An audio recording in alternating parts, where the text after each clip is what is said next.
చేస్తారు.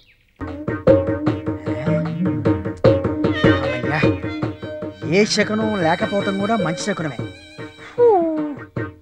ఏమే ఏంటండి? నేను బయలుదేరుతున్నా, జాగ్రత్త. అలాగే. కాలనీలో పోకిరి కుర్రాలుంటారు.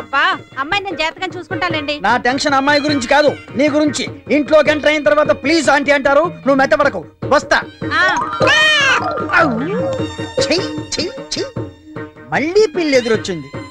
ఏమే ఏంటండి? ఇంకో గ్లాసు మంచినీళ్ళు పట్రా. వెధవ పిల్లి మళ్ళీ ఎదురొచ్చింది.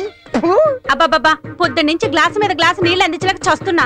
ట్యాంక్ లోని నీళ్ళన్నీ అయిపోయాయి. ఇక మంచినీళ్ళు అందించడం నా వల్ల కాదు. ఇలాంటి వెధవల్ని సెంటర్ లో ఉరిదీయాల్సిందే.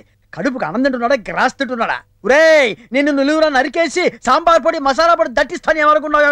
ఎవరినండి అంతలా తిడుతున్నారు? వాడేనే, ఎదురుంట్లో ఉంటాడే మధ్యపాపిడి వెధవా. మీది మధ్యపాపిడేగా. సరేలే, కామెడీ. అరే, ఏదో చిరుత పుల్లని పెంచినట్టు ఇంట్లో పిల్లిని పెంచడం, దాన్ని అచ్చోసిన ఆంబోతులాగా ఊరి మీద వదలటం, అది వాకిట్లో కూర్చొని గూర్ఖాలాగా ఎదురు రావటం, బయటికి పోలేను, లోపలికి రాలేను. శకునం బాగోలేనప్పుడల్లా కాళ్ళు కడుక్కోవడానికి, కళ్ళు తుడుచుకోవడానికి నీళ్ళు అందించలేక చస్తున్నా. ఈసారైనా వెనక్కి రాకుండా షాప్కి వెళ్ళండి. అరేలే, వెనక్కి రావడం నాకేమన్నా సరదానా ఏమిటి? అరే, శకునం బాగాలేనప్పుడు 2 మాటలు శకునం బాగుంటుంది అనుకోసం. అబ్బో అబ్బో అబ్బో, వస్తా. జాగ్రత్త ప్లీజ్ ఆంటీ.